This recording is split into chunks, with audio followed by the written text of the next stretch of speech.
So I've been thinking a great deal about how gynocurious has evolved over the past year. When I first set out, I imagined that gynecology and a more conventional lens on women's health would be the primary focus of my conversations. However, the journey has taken me in a somewhat different direction, and I felt compelled to articulate that shift. I am still at my core a curious gynecologist, so the name remains. But I've come to realize that the podcast has grown more into an exploration of a broader range of perspectives on women's health than I initially envisioned. I've been drawn to a variety of healing modalities, some that don't fit within the traditional medical model, yet are still widely used by women around the world.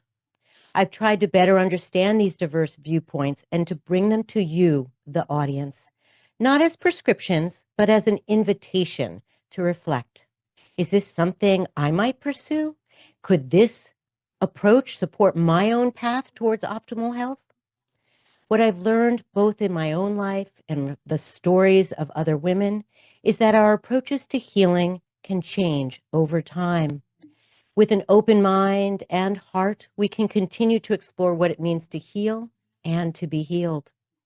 Women's stories consistently show that our health journeys are shaped not only by our physiology and endocrinology, but also by our relationships, our work, our communities, and our lived experiences. Science guides me in my work, but I've also come to appreciate how deeply the psyche, the body, and the spirit influence the healing processes. My hope is that these gyno-curious conversations have given you something to reflect on, offering insight into what might move you towards good health, a deeper understanding of illness, and a way to move forward with curiosity, insight, and perhaps even a bit of laughter. Thank you for listening to Gyno Curious, and please share with others. Write to us at radiofreerhinecliffe.org if you have any questions or issues that you want Gyno Curious to communicate about. So today I am speaking with Deborah Kadagian. Deborah's life work has also evolved, inspired by her diverse interests, but also life events. Debbie has master's degrees in social work. She's a certified psychedelic psychotherapist, a certified Ayurvedic practitioner, and integrative therapist working in Sarasota, Florida. She is also an author of The Alchemy of Grief. Her work takes her across the globe, so I am so thrilled, Deb, that you are here with me today. Thank you so much. Of course. Yeah. So, Deb, you've had a lot of schooling, clearly, from all of those wonderful attributes that you have. Can you share with us kind of the way those different teachings came about chronologically? Like, where did you start, and then where you come from or come to? So when my kids were little, I got very involved in Ashtanga yoga, which was sort of a fun segue from being a gymnast as a kid. And then got deeper into that, the whole practice of it, the Sanskrit language of it. And I was a teacher. And then I went and did a panchakarma in 2006 was the first time I did it. Panchakarma is a cleansing ritual from the science of Ayurveda, and you tend to traditionally do it twice a year. And I had just been reading about it. It was pre-internet days and right? 2006, I guess there was internet at that point, but didn't know too much about it. Right. Kripalu actually was the first place that I could find that was doing it. They don't do it anymore. Long story short, I had a really dramatic outcome after that panchakarma in terms of an emotional release. I had done many different food plans. I studied nutrition, but this really opened me up. And so I wanted to become an Ayurvedic practitioner, and it goes sort of hand in hand with yoga. And so I studied Ayurveda, went to India, became certified as an Ayurvedic health counselor was what it was called at the time. And more, the people that were coming to me were coming with more emotional issues than body issues. And some people were trying to get off of psychiatric meds at the time. And so my husband has done many different things, but at the time he was doing documentary films. And I thought, wouldn't it be cool to do a film on the integration of Western psychiatry with Ayurveda? Because here's the psych meds, and then here's Ayurvedic medicine. And so we put together a beautiful film, and I wanted to go into psych hospitals. Like Silver Hill Hospital was a hospital right near me at the time, New Canaan, Connecticut, different hospitals. And I wanted to help create a program where when the patients left, they had some kind of foundation to have rituals in their life, eat according to their constitution, not just some blanket diet that was for everybody. And all the feedback I was getting was, oh, we already have a yoga teacher. I'm like, no, I don't want to teach yoga. I want to help create this plan. And long story short, I went and met with the head of social work at Fordham, which was close to me. It was in White Plains. And I told her what I wanted to do. And she said, honey, you need to get your license. That's the only way anyone's going to take you seriously. Wow. I said, wow, am I going to go back to school? I was 53 at the time. So I said, well, let me take a summer class and see if I'm interested in being in a classroom environment again. And there were a couple other people around my age, but most of them were in their 20s coming straight out of undergraduate. But I really liked it. I mean, I love learning. And so I applied for their program and I went in it full time. I went right into internships and Wow. yeah, like right into the AIDS project in Danbury. Then I worked at Silver Hill for a year. So yeah, then we moved down to Florida. I opened my private practice and I was working with a lot of people that were interested in psychedelics, or they had done some kind of journey or ceremony and wanted to make sense of it, or they heard about it. And I was listed with MAPS, which is the Multidisciplinary Association for Psychedelic Medicine.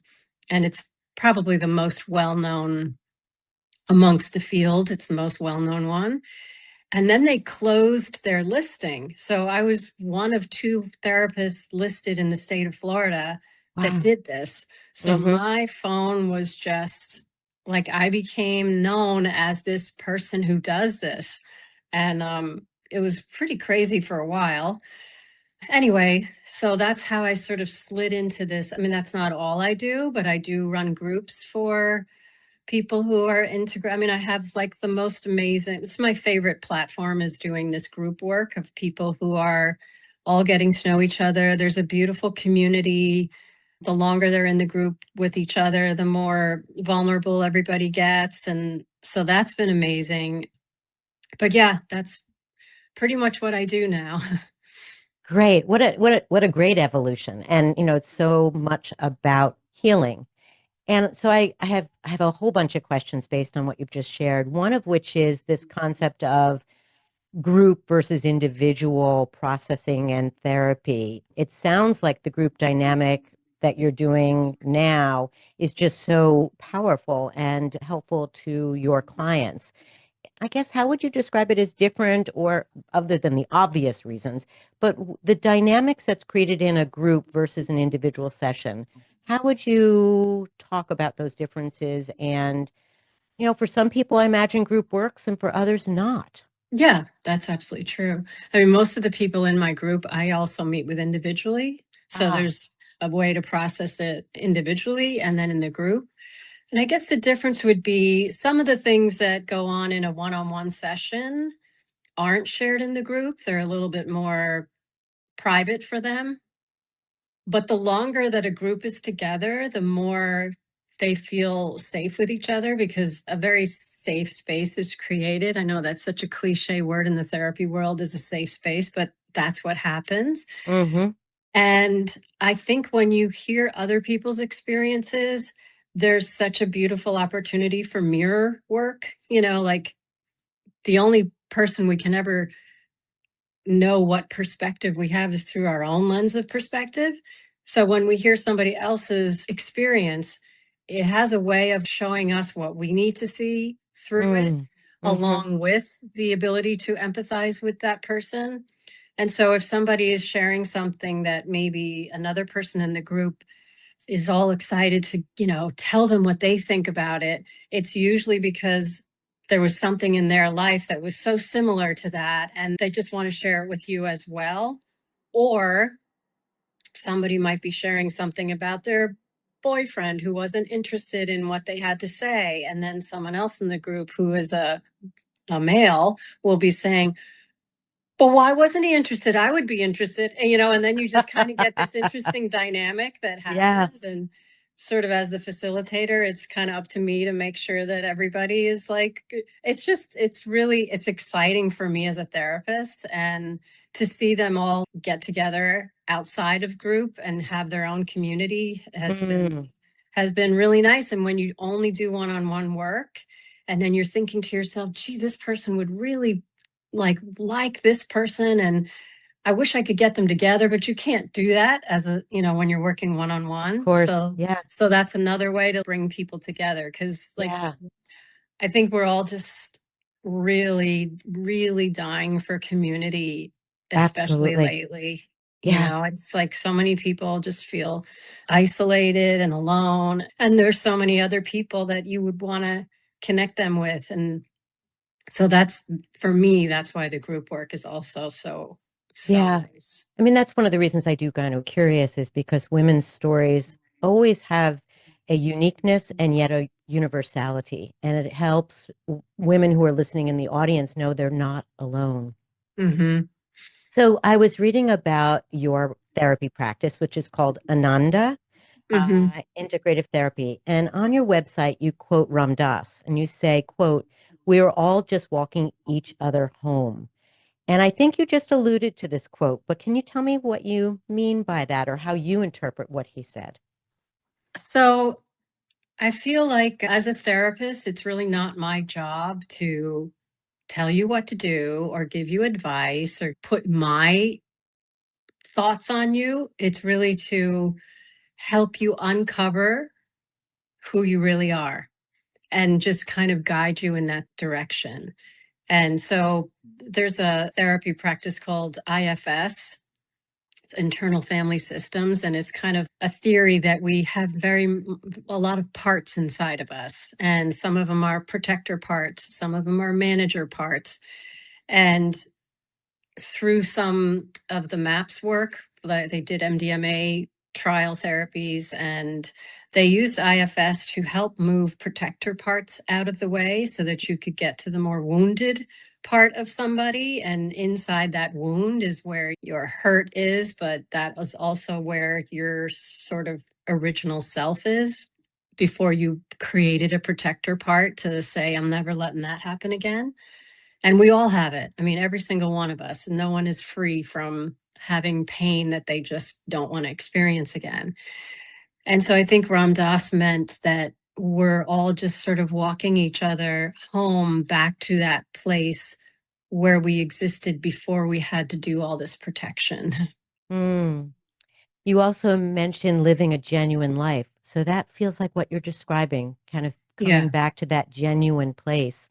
Well, I guess both with and without the protectors, knowing how they differ. Yeah. Nice, very nice. I guess I was curious about integrating psychedelics into your practice. And I was curious whether you got there simply by geography, which it sounds like that was part of it, but also whether you had any experience unto yourself with plant medicine that kind of allowed you to venture into that area of therapy as well. Oh, yeah. I mean, well, first I should say, just as a disclaimer, I'm not sitting with somebody who's going through an experience, because it's Mm-hmm. not legal here. Mm-hmm. It is now in Oregon and different places, but it isn't here.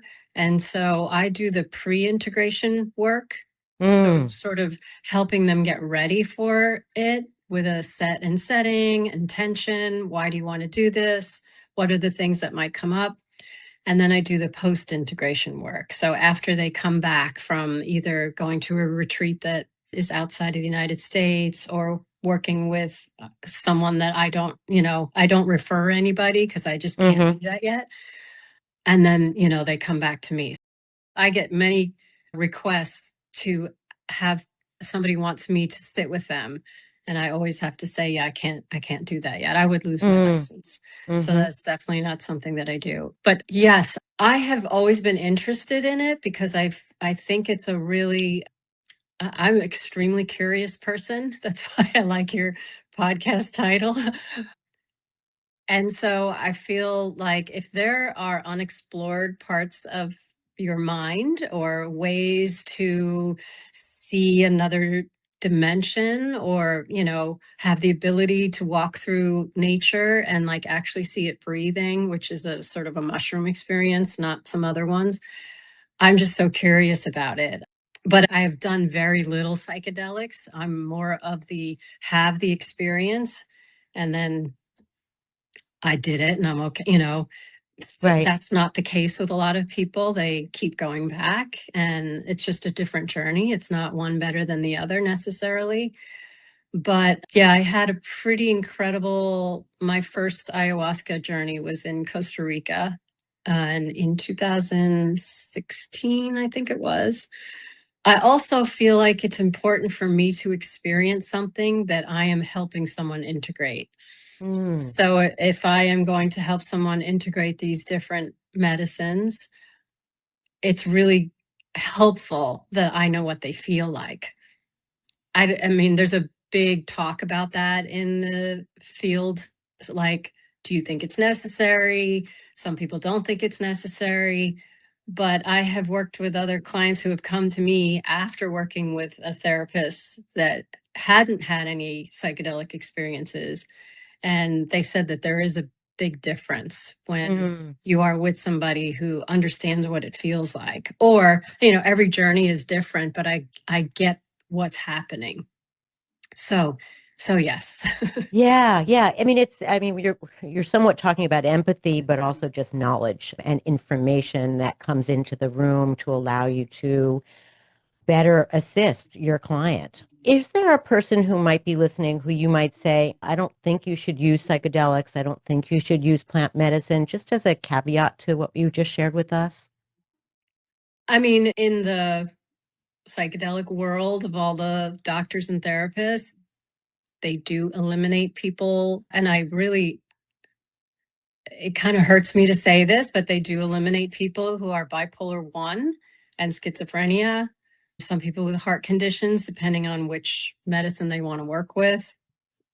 There are people who will go into the scarier places of working with someone with schizophrenia, but they will have the environment set up just for them. It's not a group experience. It's like just for them. And some of the outcomes have been pretty amazing.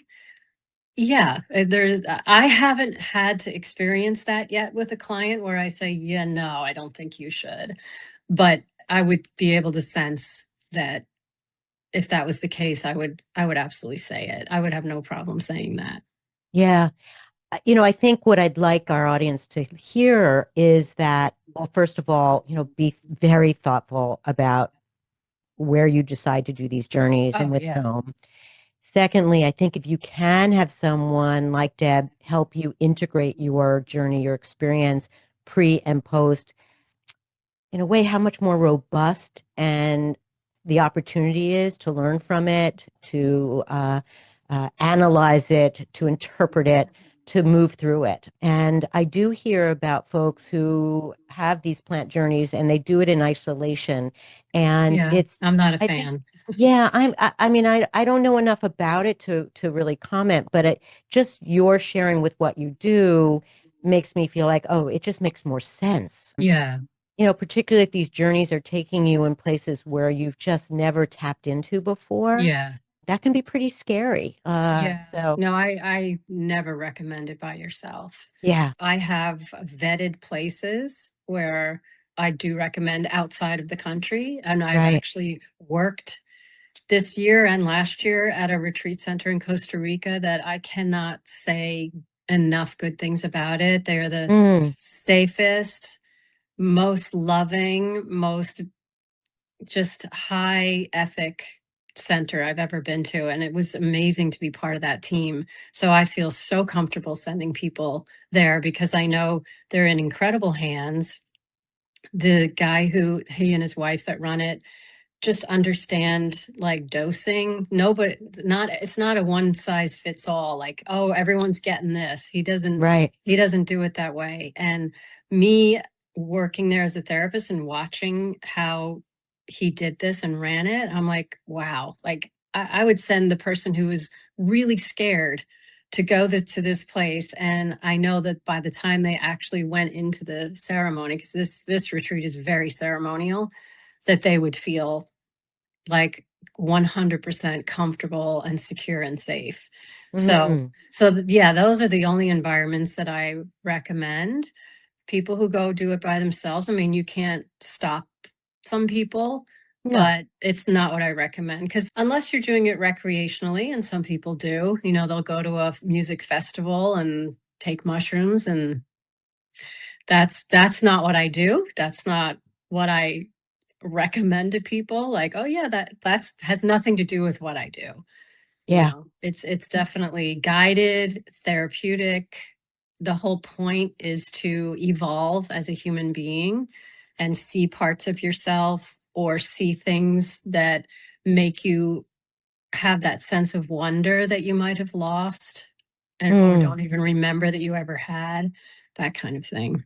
yeah. Are you able to share the name of the place in Costa Rica with the audience? Sure, yeah, it's called Root and Wisdom.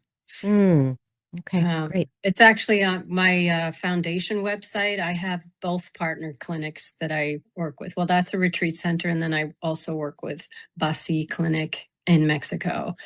But yeah, Root and Wisdom is that upcoming fundraiser that we kind of Yes, alluded to tell us about earlier. it. Yeah. The owner of Root and Wisdom is going to be he's going to be my guest speaker. Oh, And great. yeah, he's Great. Why amazing. don't you So, tell us about your foundation since you've just mentioned it? okay. So it's called SOLAS Foundation, and SOLAS is the Gaelic word for light, comfort, and light.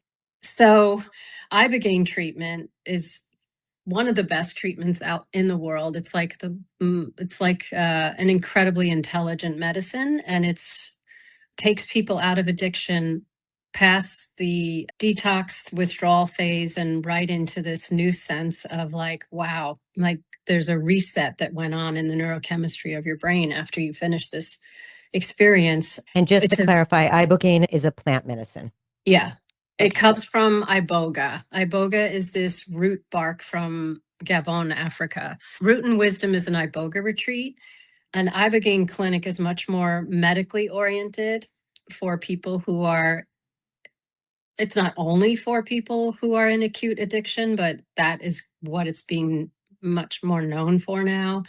Also for veterans that are coming back from war that have severe PTSD, that have done everything they can, suicidal ideation, all this kind of stuff. The data on these people that have gone to get ibogaine treatment and how they feel afterwards is mind bending. Like you can't even imagine the data. It's incredible. The PTSD is gone. The anxiety, the use of psychiatric meds that they had to do, the alcoholism, the suicidal ideation. It's pretty incredible. And Stanford University is the one doing all of the data. So they meet with them before and then they meet with them after. They do brain scans. Anyway, so the foundation started because ibogaine is an extremely expensive treatment. It's, there's a big team involved. Your heart is monitored. You are clinically evaluated every day, and it's very expensive. And I've had a few clients that have the means to be able to do this, and it's been amazing for them. And then I have other clients that don't have the means to do it, and they can't do it. Mm, And so it was one of those moments where you're so frustrated about something And that frustration leads you to saying, I'm going to do something about it. And that's what happened. I just like, it was a whirlwind, like on my laptop. How do you start a foundation? What do I have to do? Tapping away, looking at it. And, you know, with AI, it made it so much easier to ask all these questions. And within like a week, I had a foundation up. I mean, I'm just beginning the fundraising part, but the whole purpose to me is to say treatment should not be a privilege. It should be for everybody. And it is not. It's just not, especially this treatment. And when it's so life changing, you want to be able to give someone the opportunity to have it. And they'll never have the opportunity unless there's some kind of foundation that says, all right, you applied, will you fit the criteria? Off you go. Get on the plane. They're going to meet you at the airport and off you go. And so that's how the whole thing started. And we have our big fundraiser in June. So one of the guys, the guy I was telling you about, he's going to be a guest speaker and he's so full of knowledge. He's a former chemist. So he knows so much about how it works in the brain, and it's going to be going to be cool. Do you want to just give a link or something that people can go to if they're curious about it? How would they find out about that fundraiser? Oh, so well, my website is SOLAS, SOLAS dash foundation.org. And then there's like a link for the foundation. It's in Ridgefield, Connecticut. That's where I used to live. So I'm going back home. Well, you inspire me, truly. I mean, every time, you know, part of your story along each step along the way is I felt like I needed to do the next step. So I did the next step. So I admire you for that. I really do. So I was thinking about, as you were speaking about addiction, and you know, in today's world where there's so much anxiety, so much stress, and I'm also hearing so much about kind of the addiction to the immediacy of social media and the internet. So whether that be porn or gambling or just constant strolling or online shopping, is this an addiction that also this medicine can be used for, or is it just 100%? 100%. One of the guys that was on the first retreat I worked at had a porn addiction. And of course, he came because he wanted to get better. You have to have that first. And, you know, there's 2 ceremonies during this retreat. And during the first one, he really uncovered the root of where it came from. And the second one was kind of where to go from there. And then the facilitators of this retreat center follow up with you like a month later, 3 months later, because they're collecting data too. And this guy you just lost interest in it. Just lost interest. It's like once you realize, I think the hardest addiction is the phone, you know, because you use it for work. But I have noticed that after I was on that retreat, I'm not that interested in it anymore. Like I will look at it because I gotta check my text or whatever, but I used to, you know, it's easy to get caught up in Instagram, especially if you're like promoting something. So you're like, oh, well, I have to go on it to like post this thing and I want people to find out about it. And then it's just, and that's a tough one. But that also, you're just not as interested. Remarkable. It really sets a change in the neurochemistry of your brain to just a really amazing reset. One of the other women that went on it, she was dealing with sort of functional alcoholism, very successful person. And we told her, you're probably just not going to be interested in it. And she's like, I can't imagine that. I can't imagine, I mean, every time I tried to quit, I'd like white knuckle it and, I kind of need it. And I'm like, okay, well, I just think you're not going to be that interested. She hasn't touched it. She hasn't touched it. And she wasn't like where you needed detox or anything, but she just said, I can't believe it. I can't believe it. I'm just not interested. She said, I look at it. I'm not disgusted. I'm not, like nauseous or anything. I'm just like, It's just hard to explain. Well, there's the science behind neuroplasticity, and then there's magic. There's so much about how the brain functions that we just have no access to yet. And Yeah. my hope is that this science around plant medicine and some of the other science around the brain that's happening, that's a little bit outside or very much outside the medical model, is going to help us understand this. I like to think also that part of the experience with plant medicine is is kind of the infusion of ritual around it too. Yeah. It almost has kind of a ethnobotany to it, where the plant has been used by peoples of many cultures for generations, centuries, right? And I know this sounds a little bit, again, not so scientific, but I do believe that plants have a certain energy, that that energy is brought to the user, and that that is something we can't quite figure out yet. But I have no doubt there's stories to those plants that are part of the neuroplasticity and change that happens. Absolutely. That's Yeah. absolutely right. So you've traveled many places in your career, your life.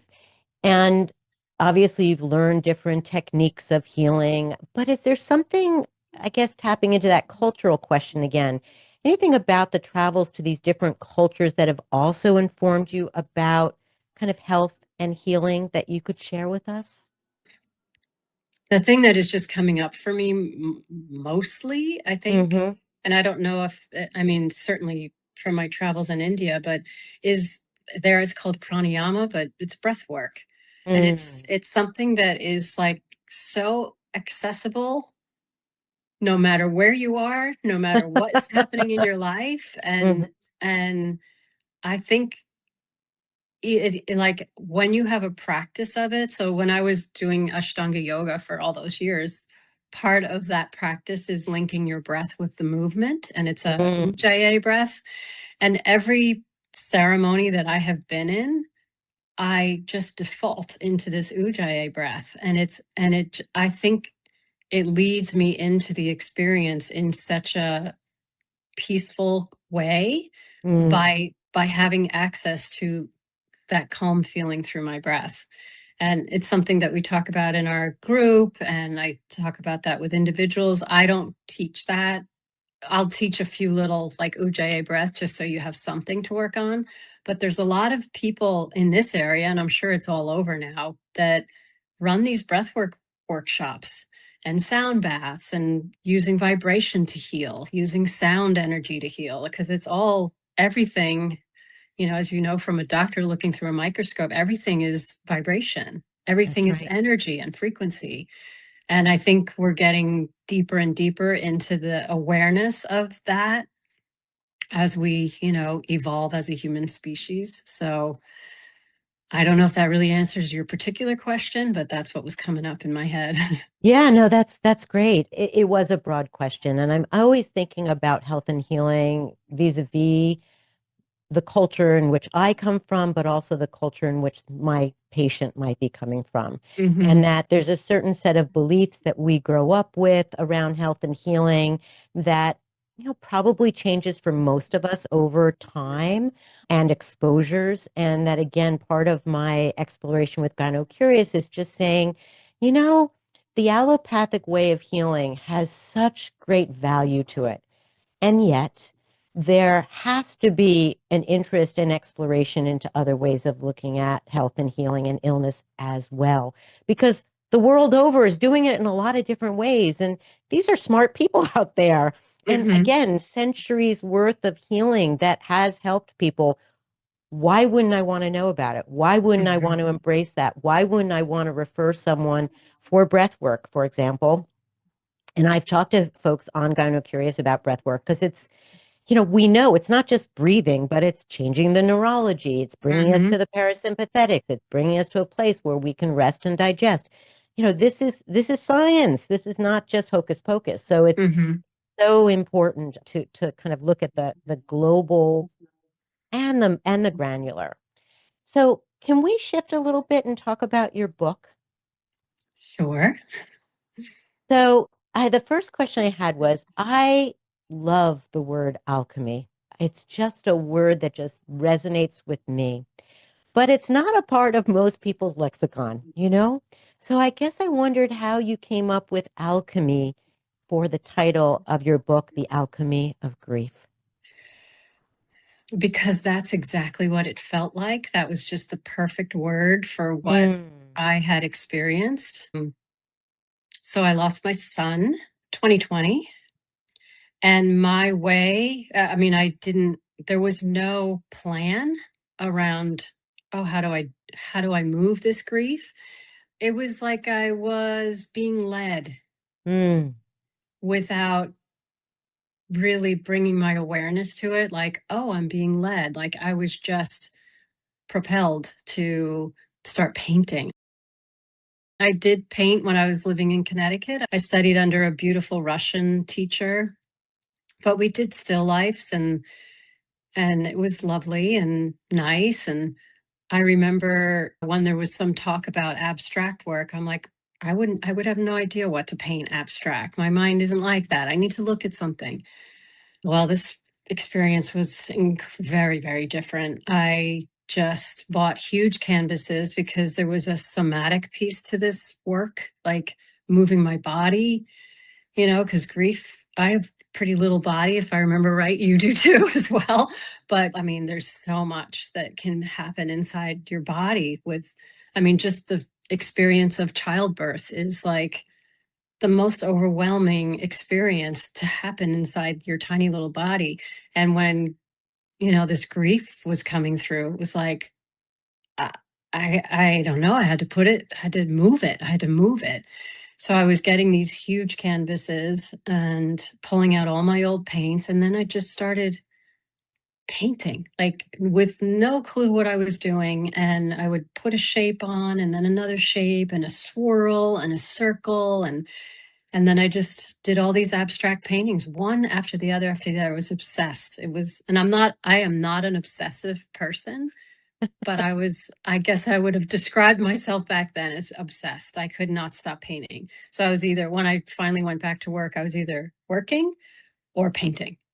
And, Mm. and yes, I would go for walks, but not even that much. Like in the beginning, I think I would paint and paint and paint until like the end of the day, I didn't eat anything. I still had pajama pants on, and I'd look around like my hair was a mess, and I'd be like, what? Like, I didn't even know what happened. But then I Mm. had these paintings.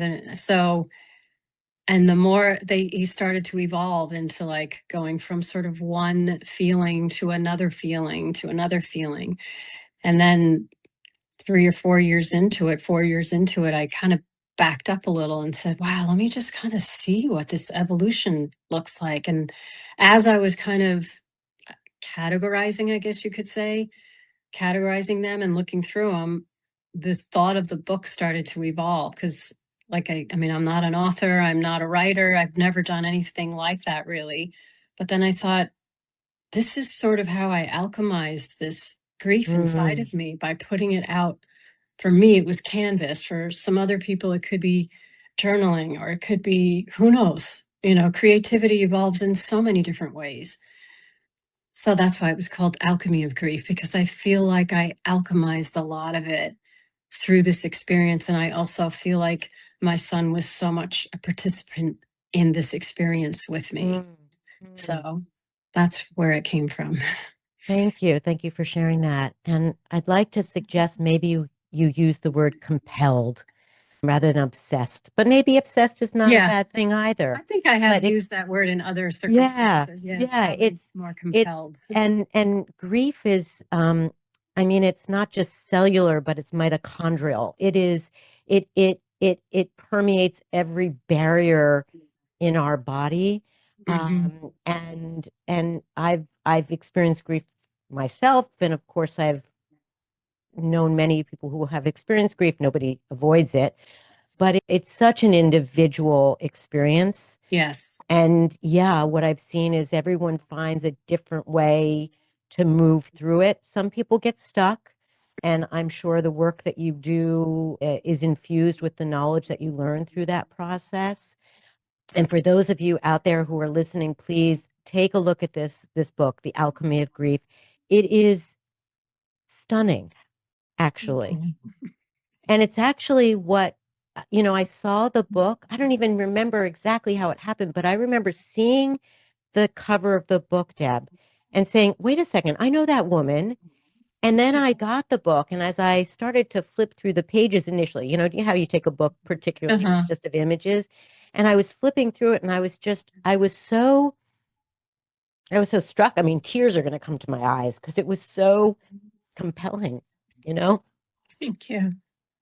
So I've cried on Gyno Curious before, but not often. And it's so, again, what I wanted also to bring to the fore is that grief is such an interesting visitor. I, you know, I can talk about my grief sometimes and I can laugh, I can poke fun, I can just be so jocular, in fact. And then, you know, I didn't even mention my Something. own grief and tears come up. And part of and I actually kind of love that ride because I like emoting. Hmm. But it's not easy for everyone. And I guess I'd share with our audience that it's part of it too. That when you think you can control it and say, oh, I'm going to isolate it to weekends, Friday night at 9 p.m. only, like you got something coming because that's just not the way Yeah. grief works. No, it's not. Yeah. It's Yeah. not. And it's just it's something that is part of your mitochondria. Yeah. That's a good way to put it. And you know, there's never been a part of me that says, well, I'm through it now, ever, because Right. it's this companion that's with me all the time. And Mm, mm. there's times when you can talk about it, and then there's times where like you drive past the hospital knowingly because it was not nearby, and we somehow took a wrong turn, and I just like the whole thing was all fresh again. And so yeah, it's just a journey. And you Yeah. like Rumi. Do you know Rumi the poet? Of He course. says, welcome it all. Yeah. And that's what it is. But when yeah, that feeling of being compelled to move it. When I talk about somatic movement with people, it's like if you're feeling anxious, just start walking. I mean, Hmm. walk, walk, walk, walk, walk as far as you can. Just keep walking and walking and walking and breathing. And by the time you circle back miles later to your home, you're going to just feel so much better, like Yeah. you moved it. And or one of my favorite quotes is, a grief shared is a grief halved, and a joy shared is a joy doubled. And so Mm, when you are able to like share something with someone, it softens. yeah. And so that's another way to work with it. And not everybody, I mean, I never did any group grief work. That actually wasn't my way. My way was through this canvas, but Hmm. it wasn't planned. Yeah. I don't know, I have to say that because it wasn't like, oh, I'm going to do this to help me. It just was, something was on my back just pushing me Yeah. all the way through it. Yeah. Yeah. So we're coming to an end, and I wanted to talk about the new companion that you have in your life, which is a grandbaby.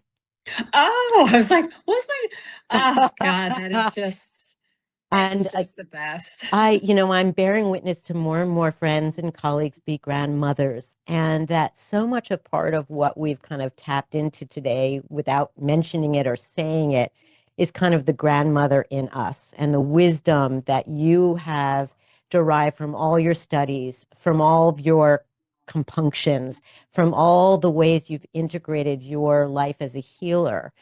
And so I wondered if you could, as a grandmother, kind of both in the literal sense to your grandbaby, but also as a healer.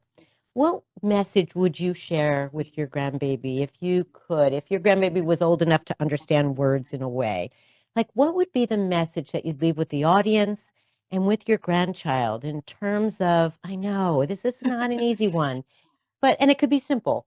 What have you learned about health and healing that you want the baby to know? You know, you want to be a beautiful mirror for a new human, and you want to, nobody is perfect. There's always going to be things that happen that are hurtful. One of the things that I think holds us back from truly being who we are is when we get hurt and it doesn't get seen or processed. And then somewhere in our little mind, we decide, I'm never going to let that happen again, even though we're not cognitively thinking that thought. And then we sort of bury that part of ourselves. I mean, actually, that happened to me in like fifth grade. I I loved gymnastics and I was flipping around the playground. And this is just a little incident. And after I was finishing my flips and my round offs and all that, there was a group of girls that were standing there and they said, "What a show off." And for me, it was like I wanted the ground to open up and take me, because for me, that was so much joy to like, because I'm a very kinetic person. Clearly, that's why I was painting. And I didn't want to be good at it anymore. And it took me years to realize, wow, like I couldn't talk to anyone about that. And if I had been able to, share it, or someone had said, fuck them, or whatever, or I had the gumption to turn around and then said something to them, but I didn't. I just wanted to be disappeared. And so to be able to like see those moments where it's like a place where you block who you are, and to be able to like open that up in her, and to just not care so much if you fit in. I mean, my daughter was very good at like not wanting to fit in with a crowd if they didn't accept her for who she was. She was like, bye, see ya. She was really good about that. So I think she's gonna be very good about passing that along to her.